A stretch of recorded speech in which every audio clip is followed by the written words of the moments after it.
It really stemmed from the success of our video games and how suddenly my name was not just synonymous with video games, but with skateboarding in general. And I realized that suddenly I was a brand, and that was really strange. But I understood that it allowed me opportunity and it allowed me to start to create other businesses and to promote skating in a way that I never imagined.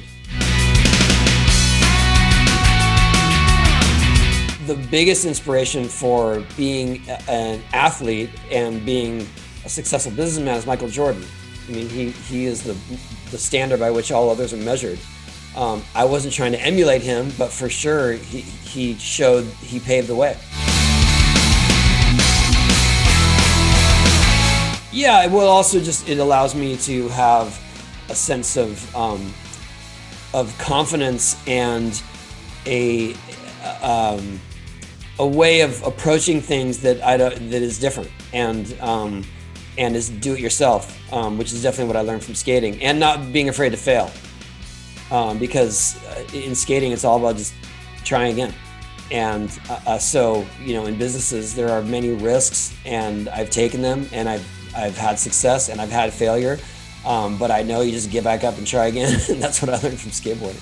When we had our skate brand and distribution all in one place, we were starting to foster other companies, some that were non-endemic to skateboarding. And my best example is we invested heavily into a denim company. This is in the mid-2000s, and learned very quickly that not everyone wants to pay $150 for jeans.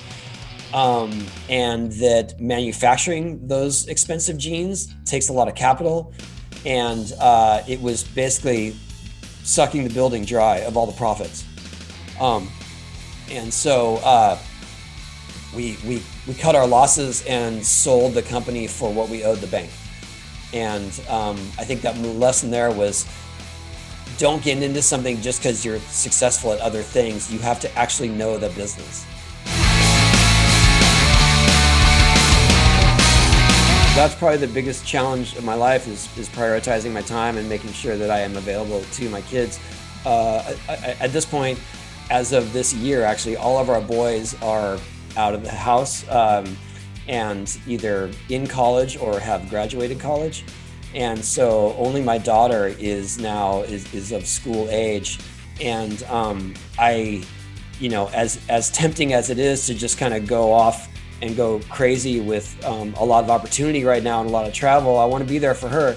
And so I make sure that the things that I do, I'm only, that I choose them well, that I know that they're going to resonate, and that I'm not just jumping at every opportunity, and to make sure that I'm available to her. And so, an example was Tokyo. Like, to go to Tokyo for a week is not something I would generally do, but I knew the importance of being there for the first Olympics, for the first skateboarding Olympics. But I came home, and I'm not going to be there for the park event, even though that's more closer to my soul. And that's not like I'm not making compromises. It's just more that I feel like I should be there, and it's been fun too, because I get to include her and my kids in a lot of the things that I do, including like this campaign, because with Great Clips, it is truly something that is doing back to school stuff can monopolize your time and actually impede on the kids' summer activities. And it's just like, why do you want to think about going back to school before you're back to school? And so we literally went to Great Clips and got haircuts, and it was that easy. It was right on the app, and we did it. And I mean, it's no joke. It was 3 days before I left for Tokyo, and I got this haircut. Tony, you and your daughter Katie just landed great haircuts during the back-to-school madness. How did you do it? Good. We just saw an opening and we took it. Yeah, what she said. Yep, checked in on the app. It's her trick, signature move. Tony, here. Tony. It was really cool doing it with my daughter and to see her personality shine through, because my kids are, sometimes they're included in the things that I'm doing, but In this case, it was really more about her. And when you see the spot, you'll understand that she's really kind of come into her own as a young woman.